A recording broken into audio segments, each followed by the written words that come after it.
Okay. Well, like I said, I'm going to do the presentation that Roderick did for me yesterday.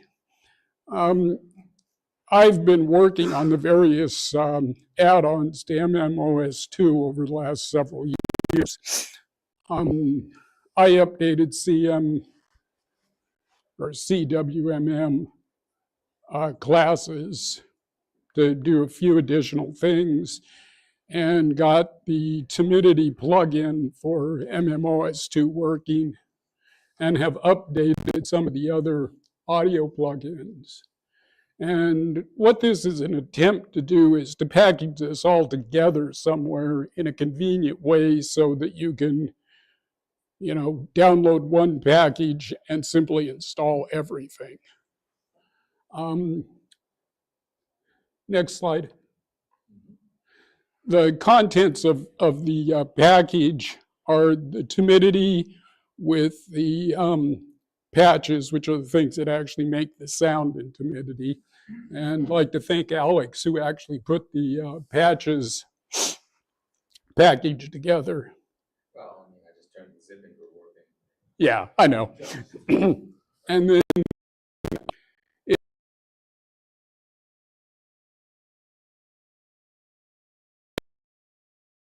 licensing and patent reasons.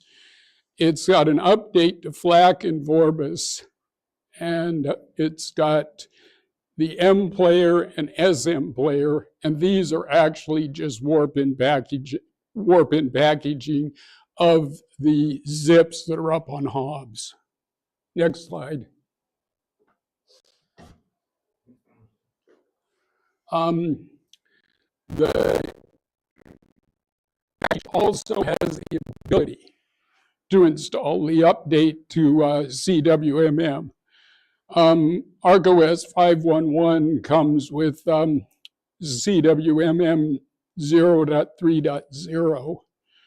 There now is a 0.3.1, though I'm the only one that possesses it, which basically the only update in it of any significance was I got the actual players to play the Timidity files, which had been something that had been, I think, deliberately broken when the Timidity plugin started restarting your workplace shell randomly. The enhancements to this, the two big ones are getting the Timidity plugin to work and to enable digital audio for CDs. And that's in the 0.3.0. So you already have that if you have ArcOS 5.1.1. The rest of it is basically fit and finish types of things. Next slide. Okay. The Timidity MCD is basically the same as Timidity, only it's been put into a plugin that just plugs directly in to the MMOS2. In other words, you just double click on a MIDI and MMOS2 plays it for you. It fixed the stack overflow, which was the root cause of why it restarted the shell, or PM. It fixed a couple of other minor problems with the package, and then is set up, at least in theory, to do a single step install. And by that I mean the warp-in package actually calls minstall, and using a response file, at least in theory, installs it. I just tried it, it doesn't work, but I'll figure out why. Well, actually, it has worked. It's just this current package that I redid, for some reason it's not, and I'm sure it's because I left a file out or something. Then we have the MP3 player. This is a slightly higher version of libmad, which is the Unix library for MP3s. than the one that's out on Hobbs, which I also did. So there's a little bit of an upgrade to it, but the only real change is to, again, put it into a package that in a single step it will install, rather than you having to unzip a zip file and then run m install and answer a bunch of questions about it. Next slide. Okay.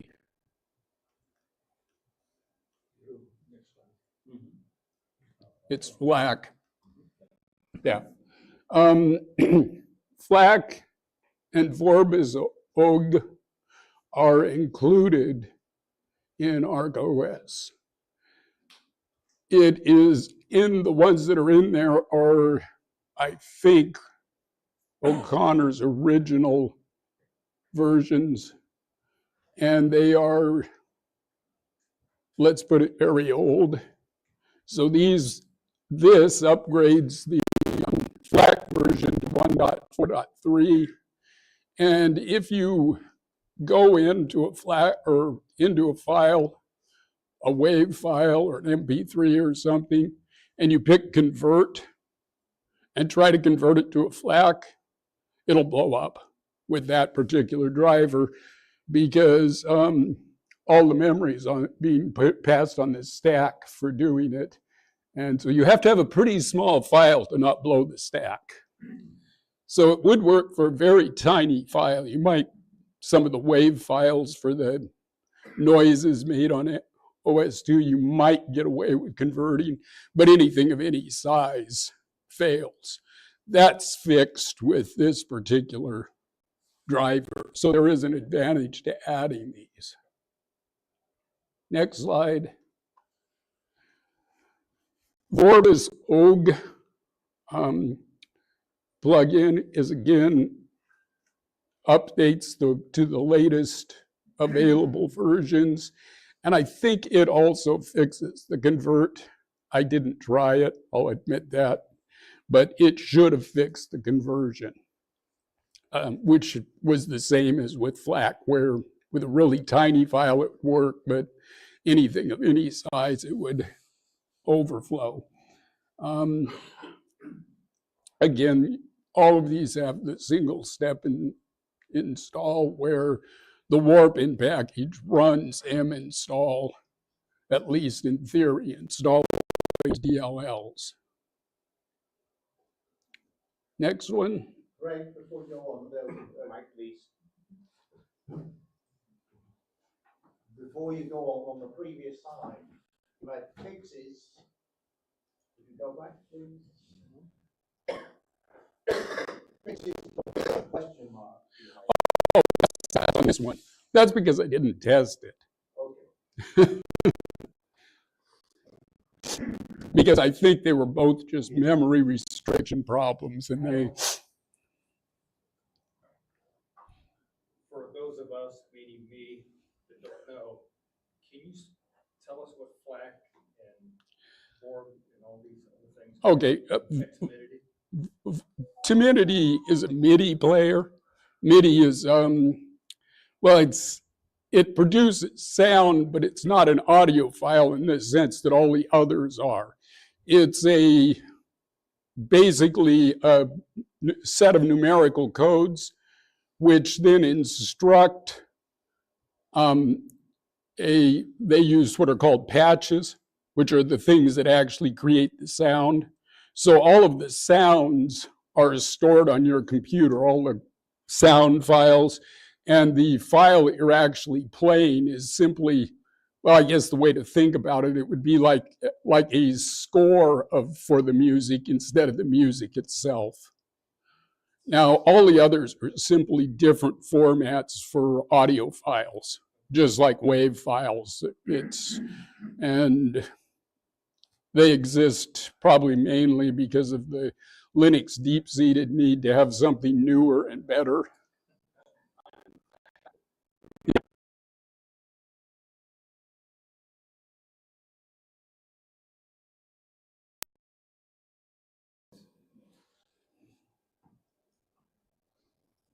Okay. Then later.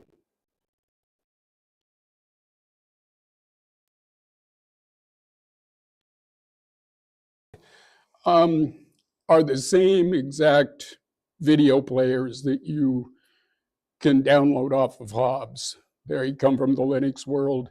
SM Player is simply a front end, a PM front end for M Player, which is a VIO program. The only thing that this package, well, this thing does two things for you.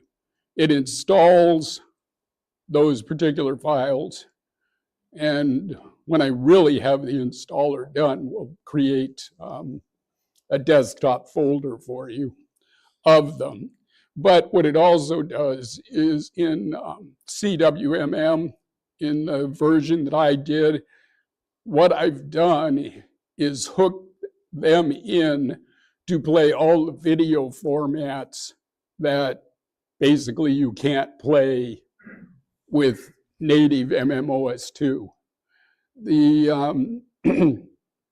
So once they're installed, you can just double click on any of those videos and they'll play seamlessly within the operating system, or at least appear to play seamlessly. Obviously, they're running a separate program and they're running one of these. The way it's set up is that if you were to only install M Player, it would be the one that would be the default player. If you install them both, SM Player, which next slide, then it would become the default player. MP4s? It'll play MP4s. It plays modern AVI, MP4s, vids. There's like, well, 20 or 30 different things that it'll play. But it will play most every modern video that you would find, on various websites and things like that. And the reason this can't be packaged with ArcOS is the same as the problem with MP3s, is there's licensing issues with them.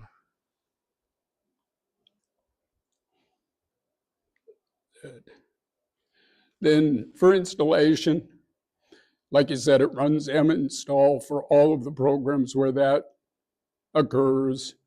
It updates the ini file for CWMM to set those either M Player or SM Player as the default video player. And there's a way within its ini entries that you could make anything that you wanted to be the default video player. In other words, it doesn't have to be M Player or SM Player. It's just that was a commonly available one, so that's why I chose it.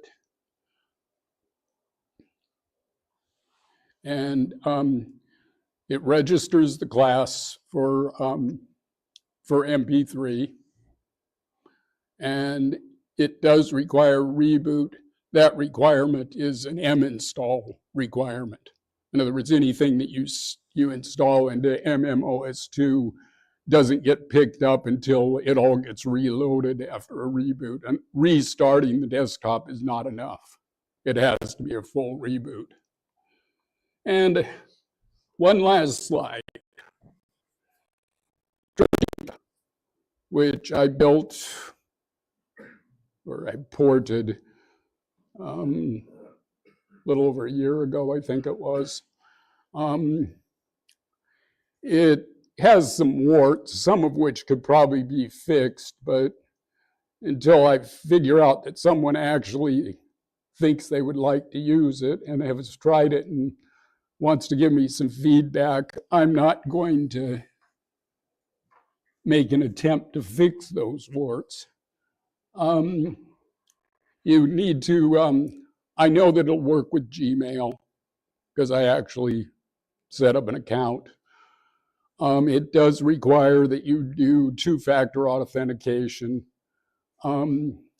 And the reason it requires that is the only way you can get what is called an application password, which is what you have to have for this, is to set up two-factor authentication. It seems to work fine, but only in limited testing. It comes with a CMD file, which sets up some parameters for dbus, which is part of it, without which, for reasons that aren't entirely clear to me, it crashes. But with the setup, it seems to be okay. And that's why I have stability with the question mark, is that while I know that it'll send mail, I know it'll receive mail, I know that you can log on to Google and go through your account and everything like that, I haven't used it enough, honestly, to be able to tell you that it wouldn't collapse after 2 hours of use.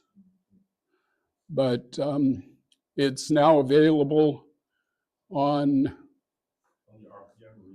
the RPM repo. And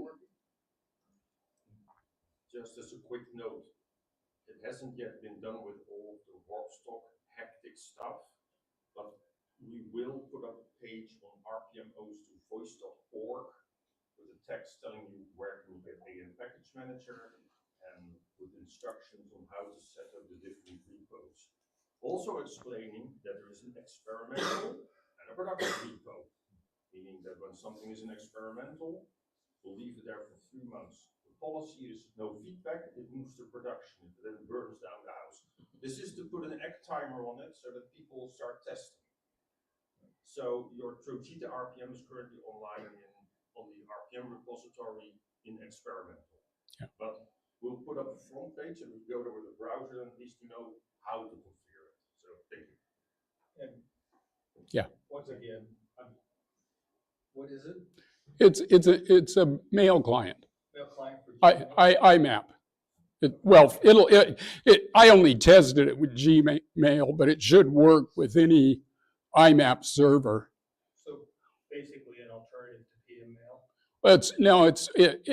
It's not really an alternative to PM mail, because PM mail is only works on POP servers, they're just two different types of mail servers. And so it's a replacement for Thunderbird, actually, would be, or a substitute for Thunderbird. Thank you. Yeah. The two-factor authentication, what do I need to use it? The telephone. But on my telephone, It'll text you. There's an app that's called an authenticator. I also think that if you have Gmail installed on your phone, yeah, and you wanted to authenticate something else, it will actually send you a message directly to your cell phone, like what you were talking about the other day, and just tell it yes. So there are several methods. You can also authenticate it through a second email address. Okay, so it's just a simple authentication.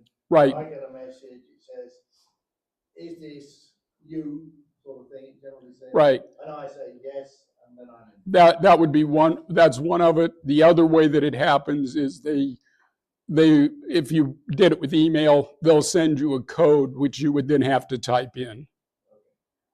Do you have to do this every time you open the program? Oh no, this you don't do it with Trojika at all. What you do is you get what's called an application password, which once you've got set up your two-factor authentication, there is another choice within that setup that says you want an application password. You then have to put in the name of the application, and it then gives you a password that's, I think it's 12 characters long or something like that, which you simply copy and paste into where you have to enter the password in Trojika, and that's it. From that point on, you can use Trojika without two-part authentication, because that's the whole purpose of this, is that you're saying, I've got an email client where I can't use standard two-factor authentication. If I'm using it on my standard account, not Gmail, why two-factor authentication? You may not need it. It depends on, that's something that Gmail requires. There may be others out there that have other systems. It was just that Gmail was convenient for testing, and so that's how I tested it. Okay, well, I'll have a go at testing it on my KPN account, which is the account for my provider.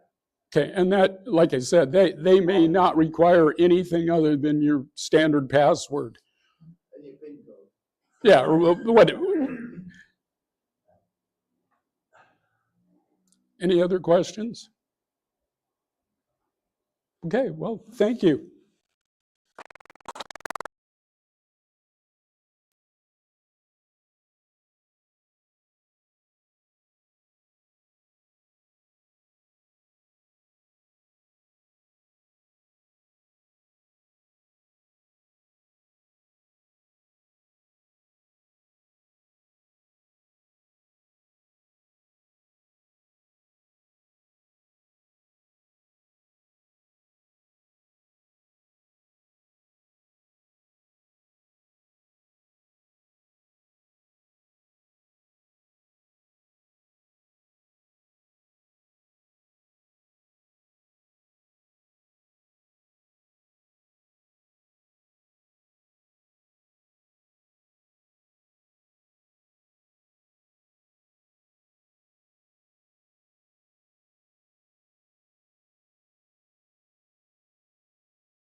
Is that?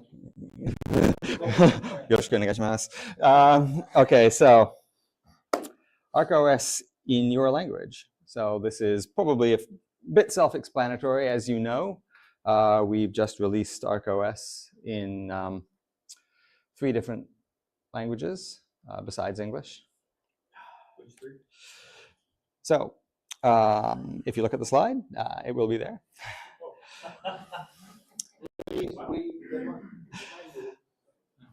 So ArcOS 5.0, as you know, was originally released in 1 language, English.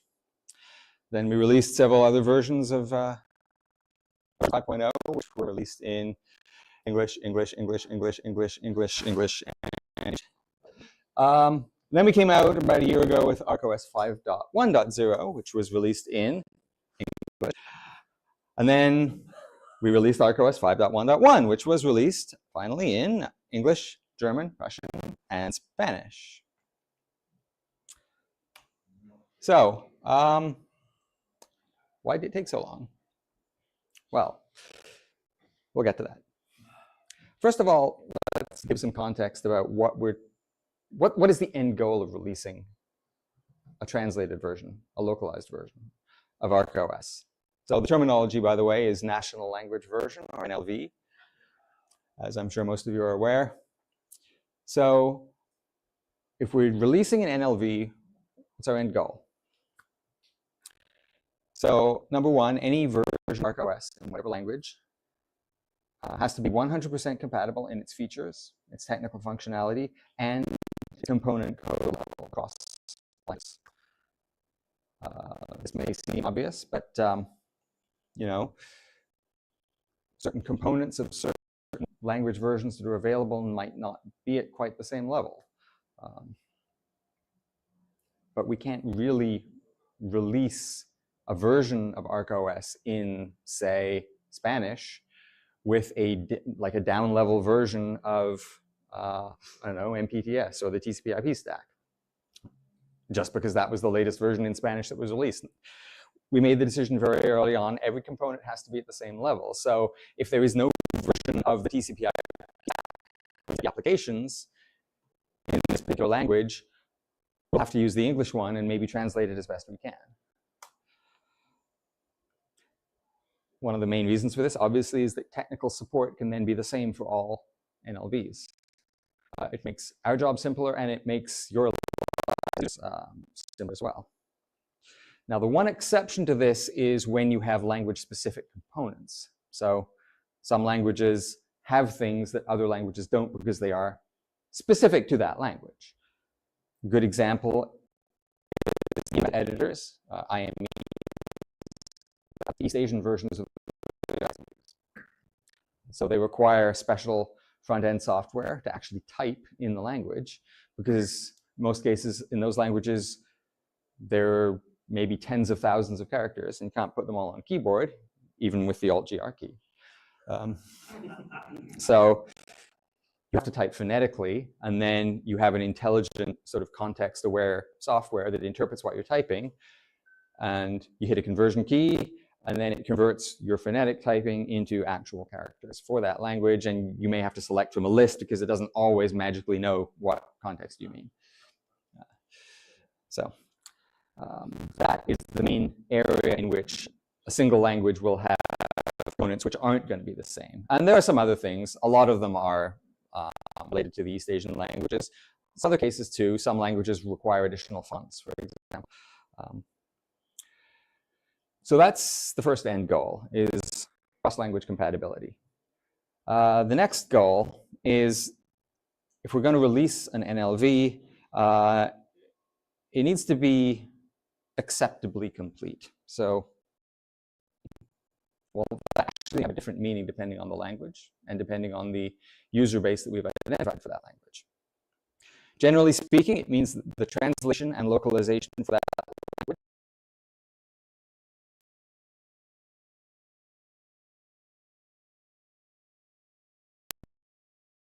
does mean that a native speaker who does not necessarily know English can use the system without discomfort. English ability should not be required to be able to install the system or use its key features once you have it installed. There may be some aspects of it, certain documentation or peripheral features, where in consultation with our translators for that language, we may decide that it would be acceptable to the user base to have that thing, whatever it is, not necessarily fully translated. Again, this is something that we have to judge on a case-by-case and language-by-language basis. Which brings me to the third objective, which is the customers need to be satisfied with the product in their language. And again, what this means in practice is going to vary.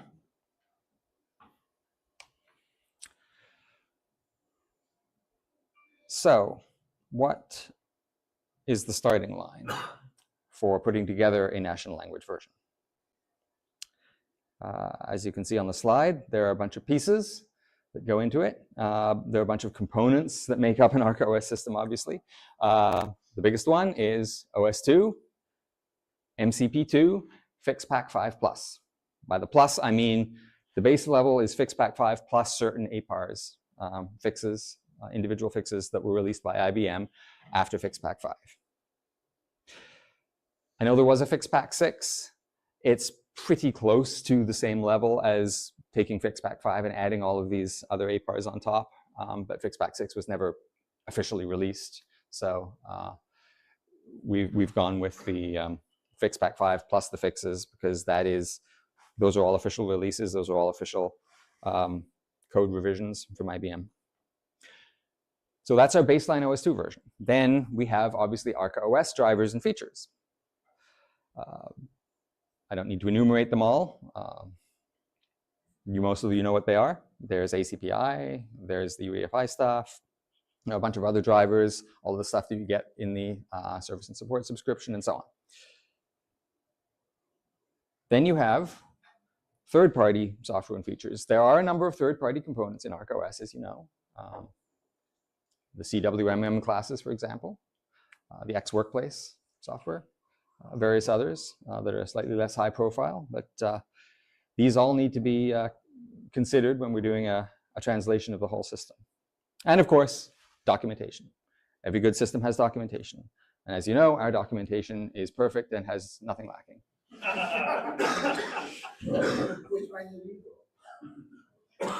A good one.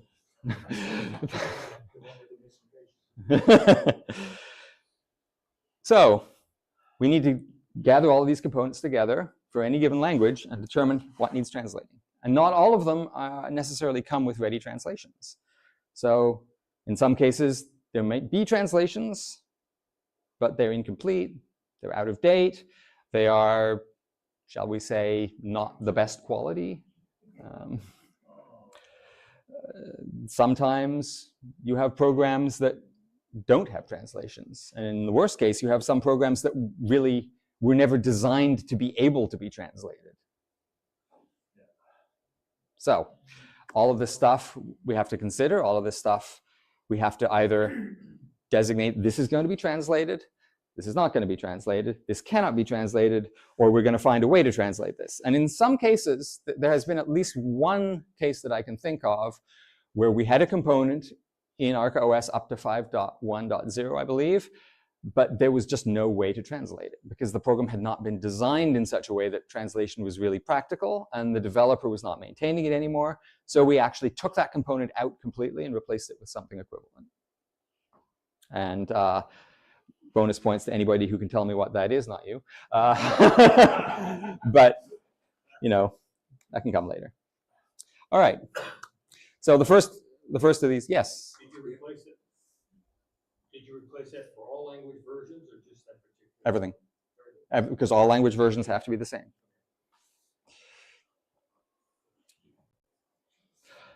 So that first big component, again, was IBM OS 2. ARC OS is based on MCP2, aka Warp 4.52, with FixPack 5 plus several post-FixPack 5 APARs, as I mentioned. So when we started this project of saying, okay, how feasible is a translation in any given language going to be? I came up with a classification system, which is basically take each language and evaluate how close they are to this level in that language. So what I refer to as class 1, everything's there. You've got the latest IBM code available for all of the OS2 major components with MCP2 level and FixPack 5 plus the post FixPack 5 APARs if they have language-specific components. And there are only 2 languages which fall into this category, and they are English and German. Now, it's not actually hugely more complicated to translate languages in the next category, which is 2, and that is where Warp 4.52, MCP2, or MCP1 plus FixPack 4, because once you apply the latest FixPack, either MCP1 or MCP2 are essentially equivalent. The only real difference is the initial version string, if you run a sys level, would be the same. But we have ways around that too. So anyway, in this category, you basically have anything that had MCP2 with FixPack 4 available, or in a couple of cases, I think MCP1 with FixPack 4 available. So you had French, Italian, Japanese, simplified Chinese, Spanish, and traditional Chinese. The next grouping is you have a version of Warp 4.5. Maybe it's Warp Server for eBusiness. Maybe it's MCP1. Maybe it's MCP2. But you don't have as late as FixPack 4. You've got FixPack 3, or maybe you only have FixPack 2 or FixPack 1. Or maybe you don't have any FixPacks, but you still have a 4.52 base system. So in this category, we have a number of languages, including Danish, Dutch, Finnish, Korean. Maybe that's got an asterisk beside it because it's complicated. Norwegian, I think Portuguese, I believe Portuguese has MCP1, but FixPack 4 available. Yeah, but I think FixPack 4 might be available for it. Yeah. Portuguese MCP2. Is there? Brazilian Portuguese. Brazilian? Yeah, oh, sorry, Brazilian Portuguese, sorry. It's different because there's the European Portuguese, I think it's MCP. There's also Russian, which probably should have an asterisk beside it as well, but let's not go there, and Swedish, I think. I'm not totally sure about Swedish. I wasn't able to. Swedish. Which one has an MCP2? What? Russian has an MCP1, sort of. Yes. As I said, let's not go there. All the Scandinavian languages and Dutch all have MCP1. Yes. And I don't think that there's even a download of FixPack 3. I don't think even there's a FixPack 3 for Dutch. I think I built one once in a very clumsy way for you. Yeah, well, I don't say there is a FixPack 3. Oh, sorry, it says FixPack 3. With less than or equal to FixPack 3. Yeah. Yeah, you brush up on your arithmetic notation there, young man.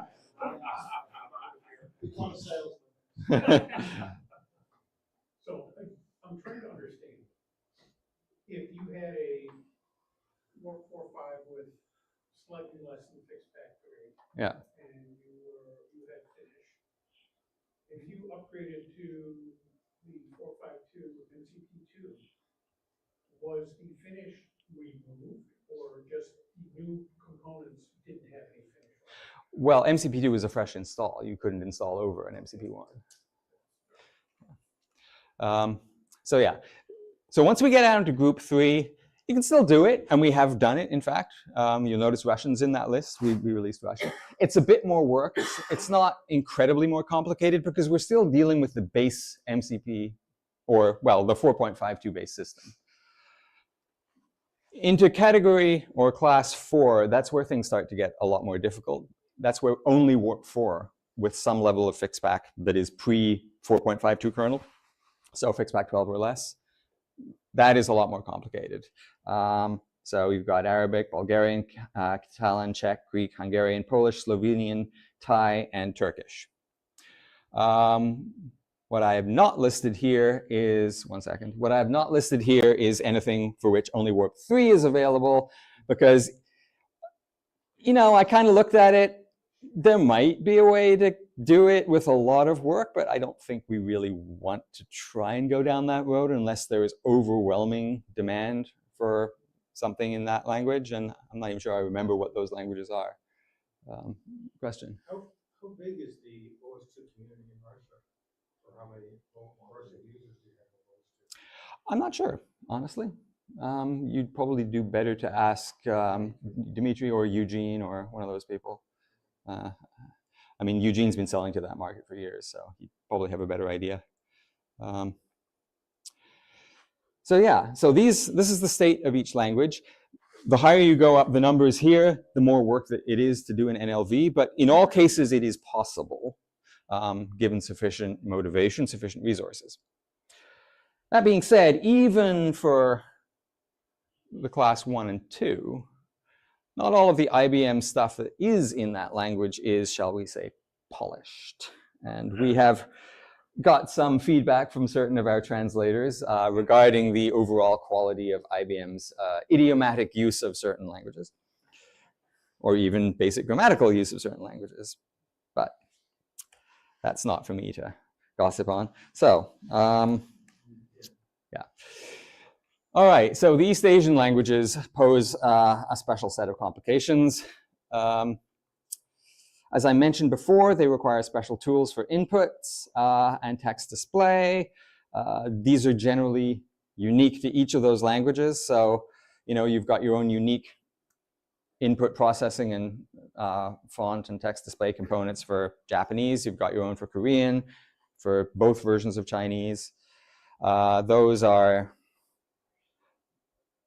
a bit of a challenge. Fortunately, we don't need to translate those into other languages because they're already in the target language. It's more a matter of integrating them into the system, and especially integrating them into the boot system, because users do generally have to be able to type stuff in their own language when they're installing, like, for example, like usernames or computer names, or if they're going to a command line to do stuff, they might need to be able to actually type the name of some of the directories on the hard disk.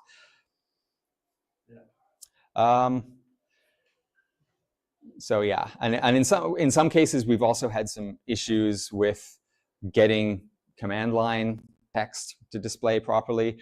We had a issue for quite a while with Korean, which I think we finally managed to identify the cause of it. Yeah, thanks to Ko, I believe. But Rich, actually.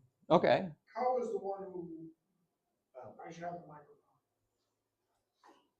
I think they kind of identified it between them, didn't they? Yeah, Ko was the one who actually pointed out the problem, and then Rich was the one who actually discovered why we were having the problem.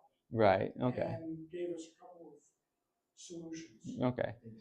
Yeah, well, the quick workaround and the correct one. Yeah. So that's one challenge.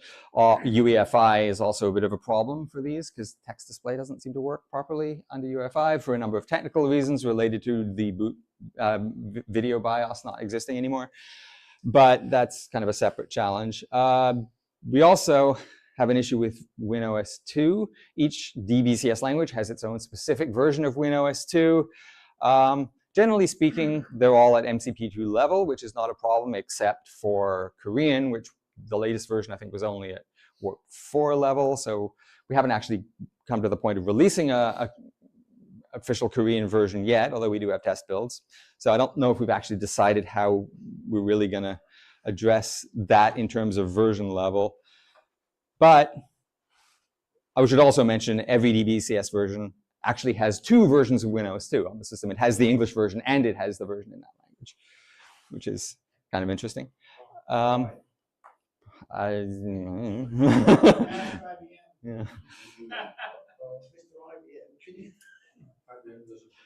Yeah.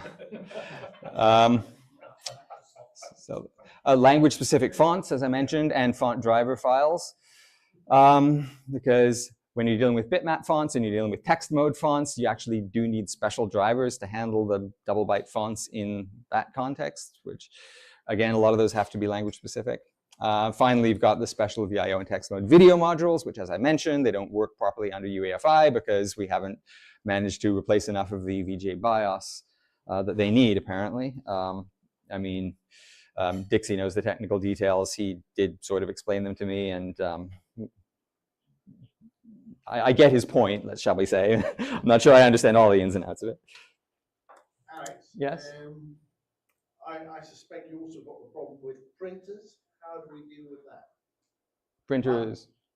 well, printer information. I mean, we have cups. How does this work in various languages? Well, cups, I believe, Or do we has its own, yeah, it's got its own localization system. So, yeah. Or do you mean printing Chinese characters? Is that what you mean? I mean, you can print Chinese characters just fine with the English version. So you just print in Unicode, or in whatever code page if you have a Chinese code page. But then you kind of have to be using the Chinese version. So, yeah. But if you're referring to the IBM printer drivers, that is a concern because, again, the printer drivers, not all of them were released in the latest version in every language. What is it, 30.827, I think, is the latest, except for PostScript, which is backleveled to 30.822 for various technical reasons, viz. 827 being badly broken. Those printer pack drivers are not available in all languages, so in some cases we have actually just said to our translators, look, the drivers are in English, you can translate them if you're willing to take that on, or you can decide that it's okay to have them in English, but we kind of defer to our translators on that, as we do with a number of other components. All right, so moving past IBM, we've got the ArcOS components. So obviously we've got our boot environment, which the traditional one, which is based on Fight Kind Users OS2 CSM and memdisk, as well as the open source AirBoot boot manager. Then we have the UEFI boot environment, which is functionally equivalent, but a separate implementation. Obviously, that has its own particular loader as well as boot manager. Various system utilities for managing a lot of this stuff, especially on the UEFI side. Those need to be translated, generally speaking. You've also got concerns with getting the right font working during the boot environment. That can be a challenge. Again, I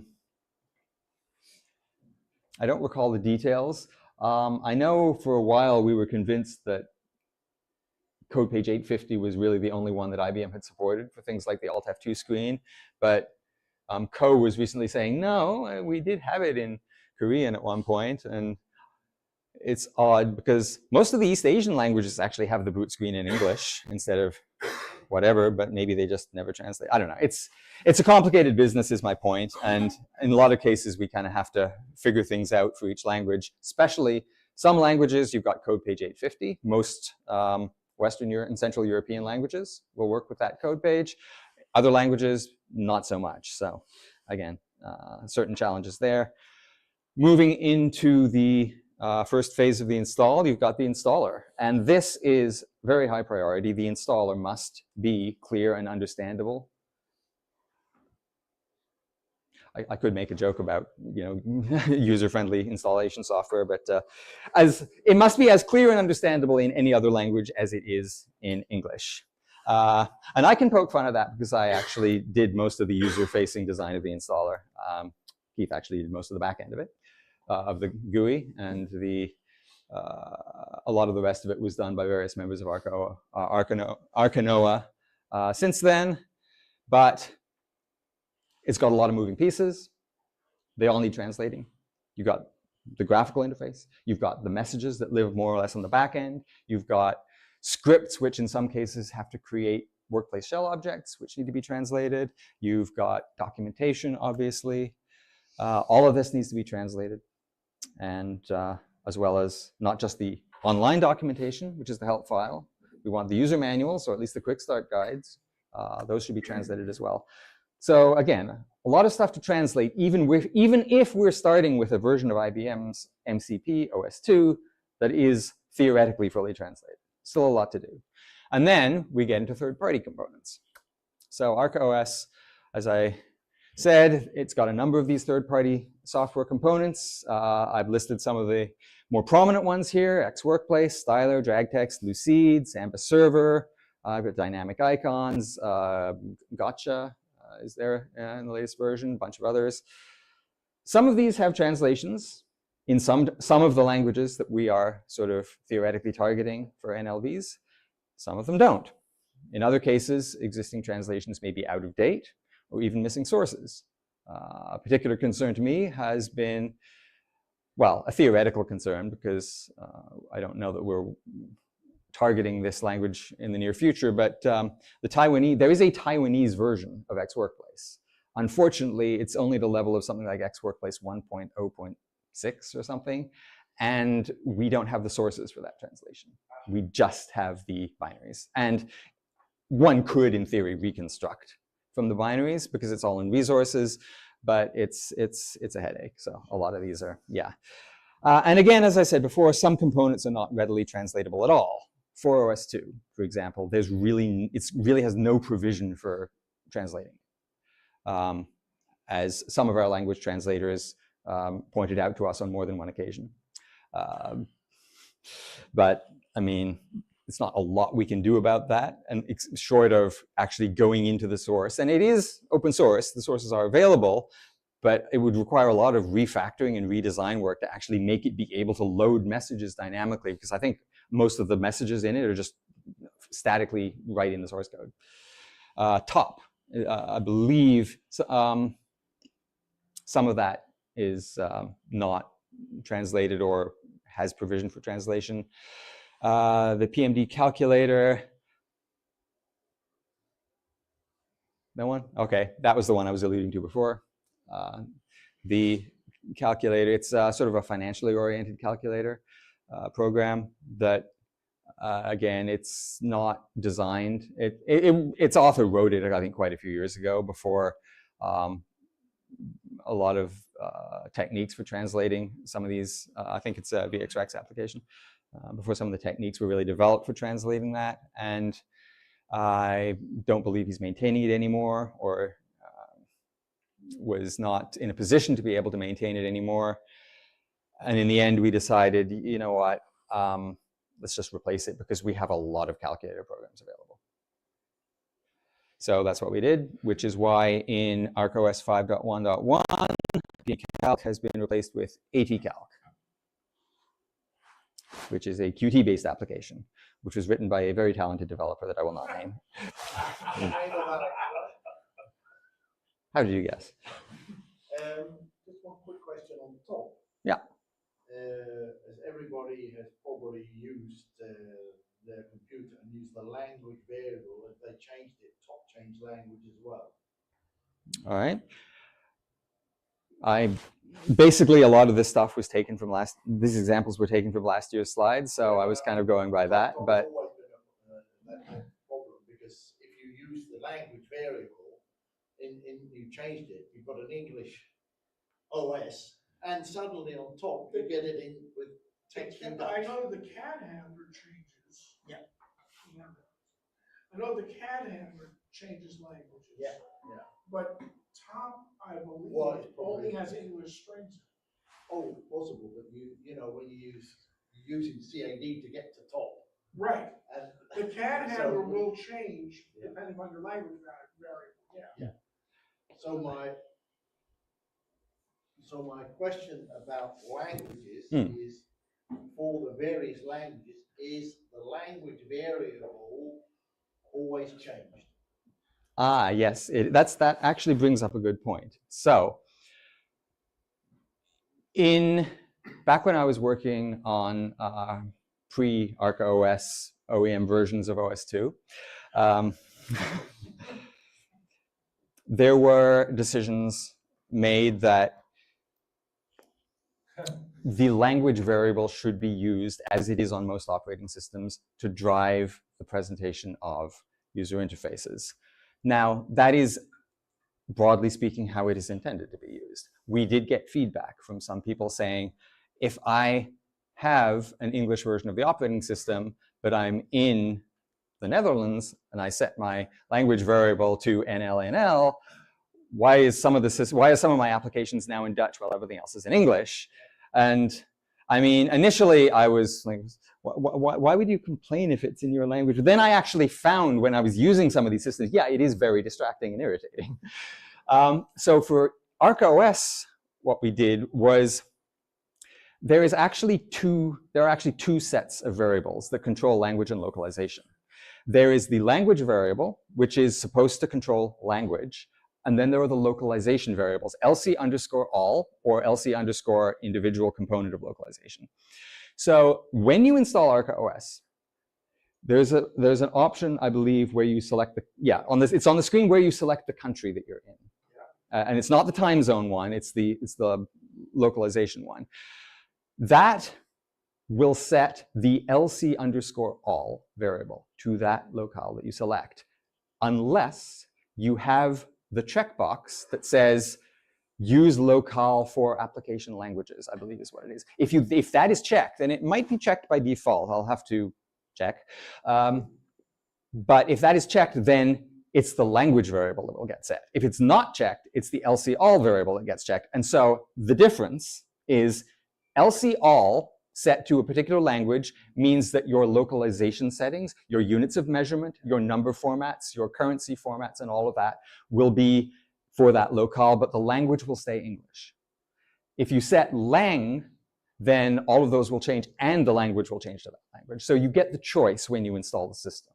This is a new checkbox in the installer, I presume, because I don't remember. It's been there since the initial version of ArcaOS. Never used it then. Yeah. Well, it's a page control, so you might not have been aware of it.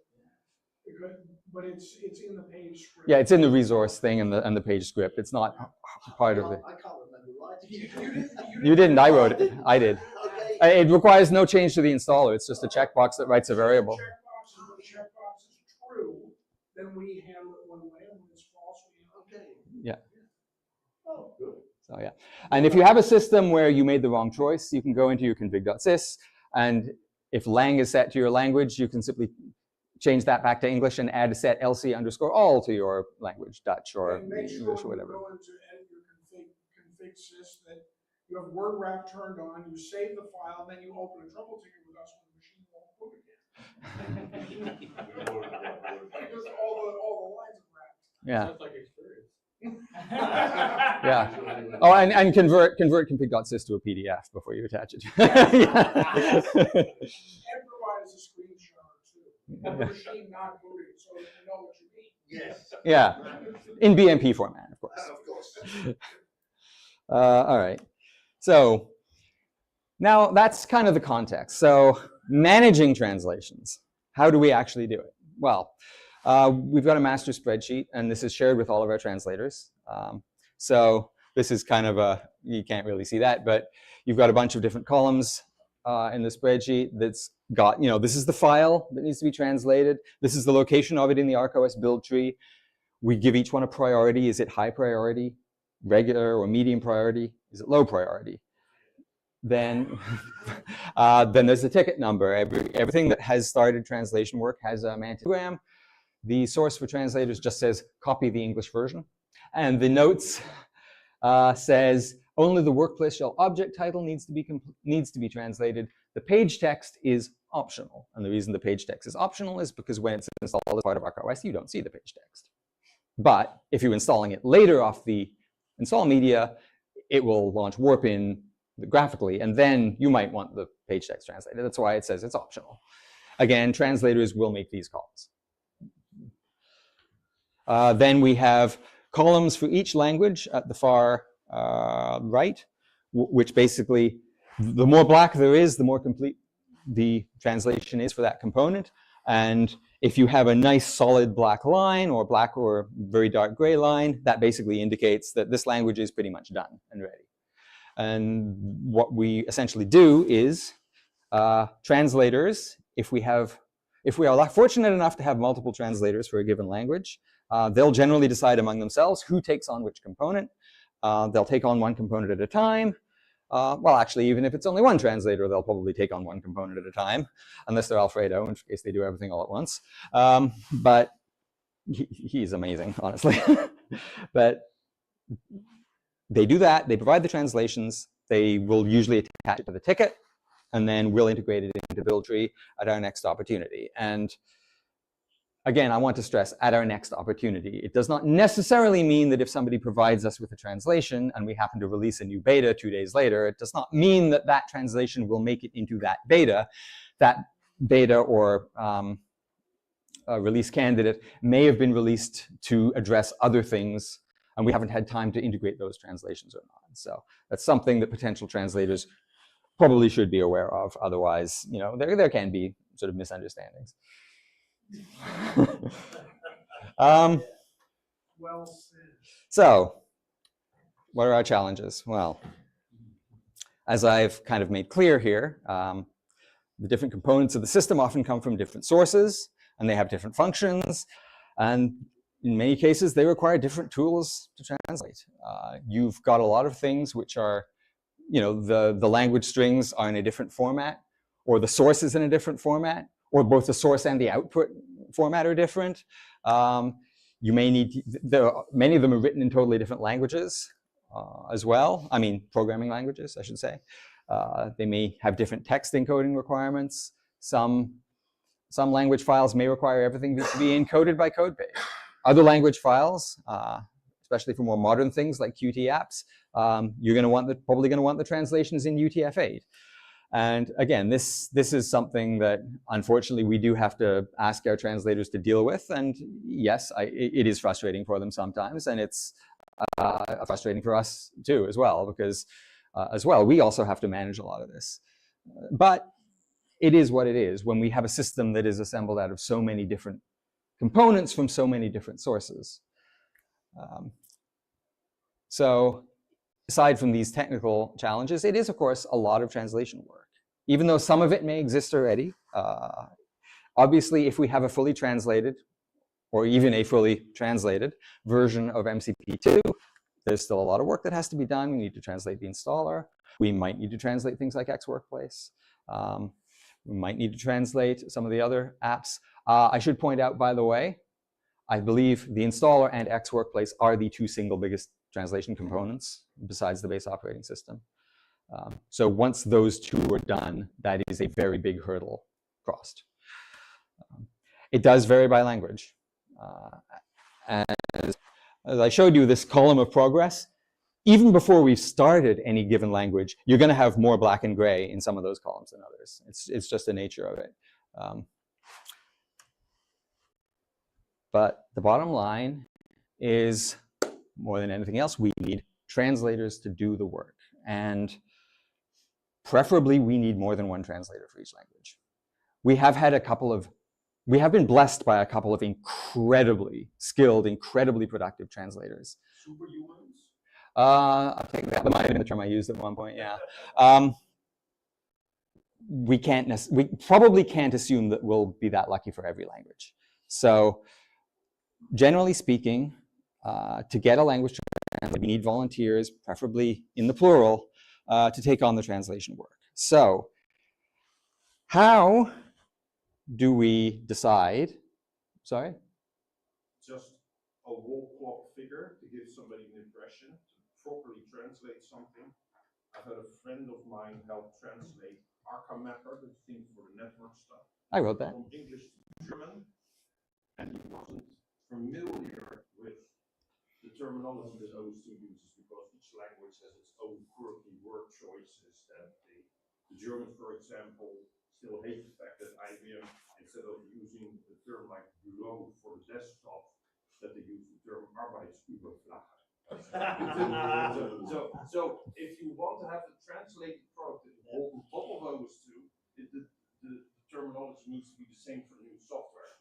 It took him about, because he wasn't familiar with OS2, it took him about 40 hours to get familiar with the terminology, and then translate 1,500 words, the help file, the buttons, look at the user interface, because if you translate a word, what does the context mean? It took him 40 hours, so that's just to give you an idea. To underline your point about you need more translators. It's not something that you do with a pizza box next to your desk, and every hour before you go to bed each night you translate a bit. You need to be focused. I wonder how ChatGPT would try to translate. I think the results would be horrible, but that's a different story. You get a different translation every time you ran it through. So yeah, how do we decide what we're going to release, which is the next choice? And yeah, be ready to throw stuff, but there's two reasons that we basically target an NLV for release. One is we have solid evidence that there is specific demand for it in that language. German is a good case in point. We knew that there were many German OS2 users who were asking us for a translation. It did take us a while to get to the finish line. Going back to my metaphor of the end goal and the starting line, this is a marathon, it's not a sprint. But other languages, in some cases, we didn't necessarily know if there is going to be particular demand, but our translators were just so productive and so proactive in pushing it to the finish line that we had one ready, or we had one close enough to ready that we said, all right, let's finish this off, get it fully ready for release, and release it with the next group. So Spanish is a good example of that. And then Russian was kind of in between. We knew there are some Russian OS2 users, but we also had, again, an incredibly productive, skilled translator who was working on this. He was highly motivated, and we got there in, honestly, astonishing time from start to finish, I would say. So I guess that brings us to the next question, what next? So we've got those three languages, German, Spanish, Russian. Now, I am not privy to our sales predictions. I'm just a contractor. I'm not part of management, but all else being equal, I would suggest that probably, unless something similar happens with German, and is that we know that there is a strong market and there is a demand for sales in a particular language. I'm not aware that there is such a language at the moment. Maybe I'm wrong, but absent that, generally speaking, it's whatever language the translators do and get ready to the point where we say, okay, this is looking like it's really just about ready. Let's get it across the finish line. So the lesson to take from that, I would say, is if you want to see Arca OS in your language, help us translate it, yes. The translation will drive the release. The release does not so much drive the translation because we don't, unless we know that there is going to be significant demand for that language, you know, make us want to release it, like make us ready to release it, help us get there, give us a reason to put your language on the top of the list if all else is equal. There are many languages out there. We would love to release Arca OS in all kinds of languages, but we need the translators to help us get there. And especially we need the translators if we don't know already that we have guaranteed sales in that language, I would say. Any questions? Speaking from experience, I made a couple of programs multilingual.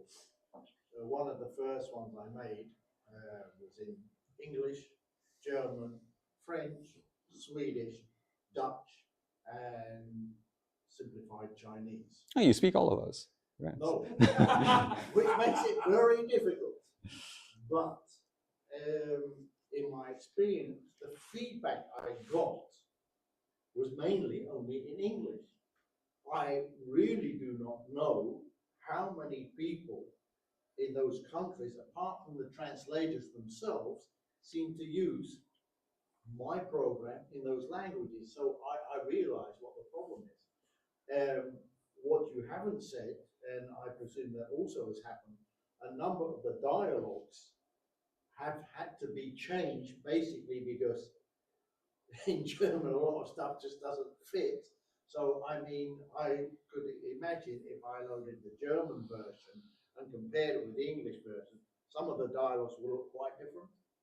Yes. Yeah. Yeah, just to get around it. Yeah, that is very true. I mean, my programs that I've written, generally speaking, if they're in a language that uses resource-based dialogues, I maintain separate resources for every language. That's what I did too. Yeah, It's the only way around it Yeah. because some stuff just does not fit. Yeah. Okay. Qt is very useful in that respect because it automatically sizes the controls to fit the text. In some cases, the dialogues were substandard from IBM. In other words, the language that was used in the dialogue wasn't very clear. So the translator said, I want to clarify that so it makes more sense. So although we didn't have to do any layout changes, we still had to pull the thing apart to change the strings. Exactly. Then once the strings are changed, we have to change widths and whatnot to Yeah, make everything fit. But the end result was a more polished dialogue when we were done with it. Yeah. And I should mention, because a couple of translators have mentioned this, the layout of any given, even in the system dialogue, might have to be changed slightly in each language. I mean, if you have one dialogue where in English the controls are arranged like 2 columns like that, some languages you might only use 1 column. And it's, generally speaking, trying to force everything into the same design for every language isn't always going to work. So a lot of the time I said, okay, I've got one basic layout for this dialogue in short languages that are only moderately verbose, like English, Italian, I think Swedish, and a few others. Then another layout for the more verbose languages like French, German, and then probably a third one for some of the DBCS languages like Japanese, which is often more than 200% of the width of a given string compared to the one in English. So yeah, that's part of the challenge. Then maybe a personal question towards Noah. As a writer of programs, what language do you want me to supply my programs in? Well, English. English. Thank you. Let's start there. Well, thus far, English and German are our 2 most popular languages. Yeah, if you can manage to round up translators for the other languages that we are currently producing, You would like that, okay. that would be helpful, because otherwise we'll toss it to our group of translators and they'll have to get involved. So if you can get it to us without us having to get into that position, then we're ahead of the game. Okay, good idea. That reminds me, in terms of progress on languages, at least theoretical progress in languages that we have not yet released, do you mind? So after the ones that we have already released, probably the next one that is closest to a point where we could consider pushing it across the finish line is Italian. Much further back,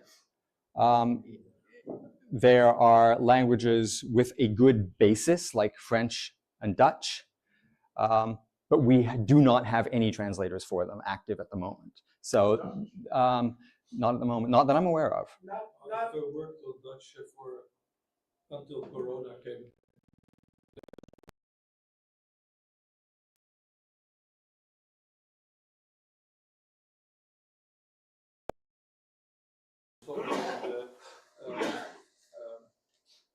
The LVM. Yes, we do have a number of components in Dutch that are much further along. Probably after those 2, maybe Swedish, mostly by virtue of the fact that there are a number of applications with existing translations in Swedish, and there is an MCP1, I think, or yeah, of that one.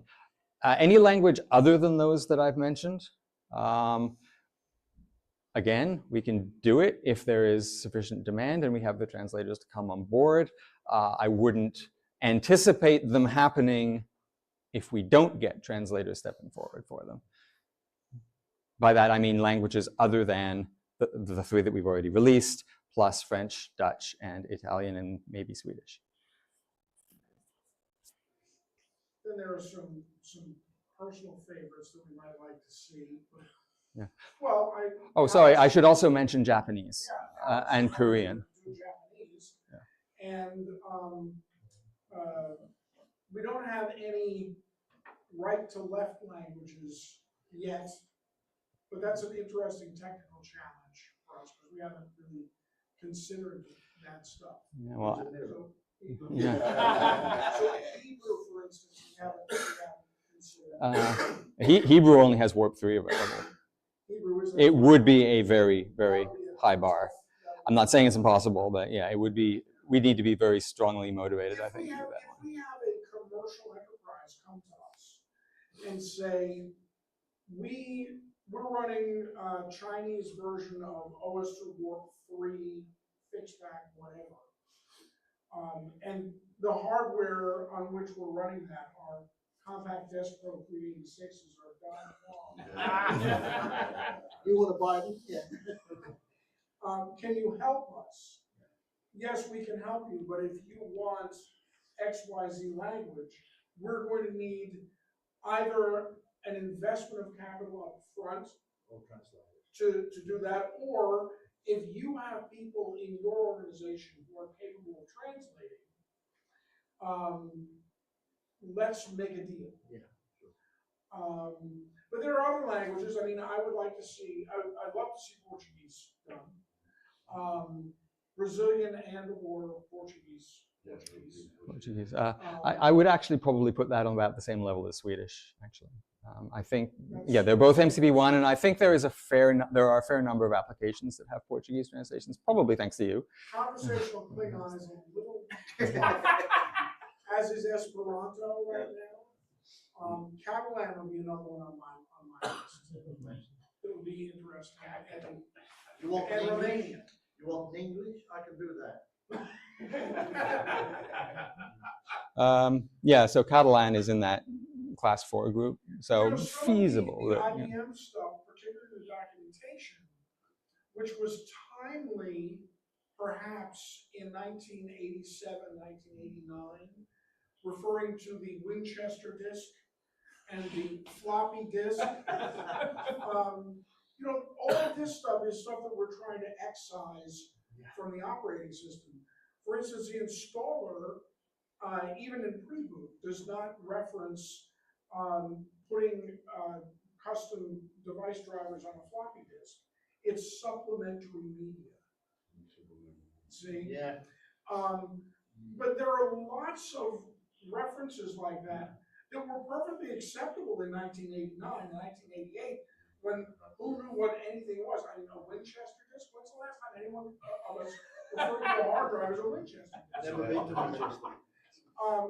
So those are things that, and when those issues come up, a translator will say, I'm working on translating XYZ from English. And in English, it still says Winchester disk. Do you want me to fix the English too? And that opens up yet another can of worms. And we have to decide, well, how far into the English do we want to get at this point to make it look better? And sometimes we say, yeah, go ahead, fix the English. Let's see what you've got, and we'll just add that to the list of English dialogues that we're redoing.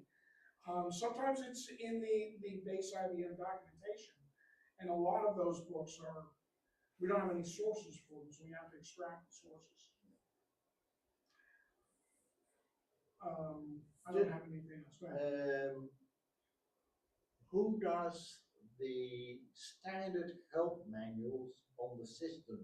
Because I've noticed in some cases there is stuff there and you say, this can't be right, sort of thing, you know, and I can't think of any particular example at the moment. Probably inherited from IBM. Yeah, exactly. Stuff that came over from Warp,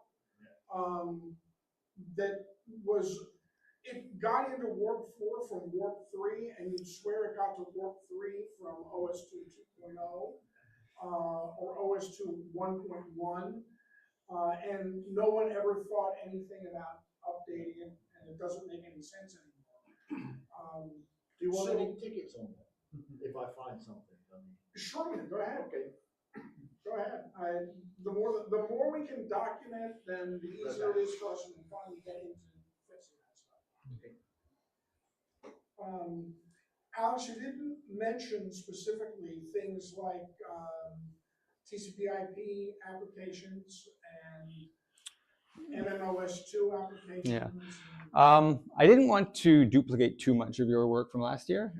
Lewis, by the way, did a good presentation about some of the real guts of this stuff. Last year, was it Warpstock Europe or Warpstock US? It's one of them. US. Yeah. Anyway, the slides are available on that, and they are quite useful if you're curious about what a lot of the other more detailed technical issues are. But yes, TCP/IP and MPTS and file and print client. Those are the three main other components from MCP that are not part of the base OS. Those kind of are at variable levels. For file and print client, basically languages other than German and English, they're just English. Like we haven't even tried to do translations of that one into other languages if they don't already have them at that level, because it's just such a business to try and extract all of the stuff from all of the resources and set up a whole translation system for them when, to be perfectly honest, file and print client is not just on its way out, it has been on its way out for 10 years. We really don't encourage people to use it because it's not compatible with much anymore, and it's very, very, well, it's not really there from a security consciousness perspective, shall we say. We don't stop you from using it. As I say, we provide it, it's there, but to put in the effort to translate it, unless we had really strong demand from a customer or a large number of customers to translate that specifically, it's not really something that we would like to tackle. TCP/IP, that's a bit easier because most of it consists of individual programs. Some of those we haven't done a lot because honestly, we want to replace a lot of those. We're still trying to figure out how to replace the FTP client, for one thing. And so it goes, right? MPTS, that one actually, so the MPTS application generally is deprecated. You shouldn't really be using it if at all possible because it's buggy. It has a tendency to mess your configuration up. And we've largely replaced the user interface with the NAPS utility.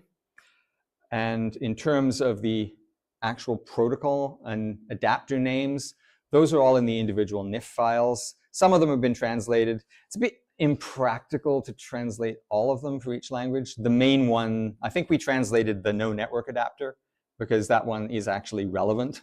It's got a relevant descriptive name, whereas most of the others are just like the name of the hardware and the vendor. And in that case, it's not much to translate in any case. So, yeah. Any more questions? All right, next. Thank you.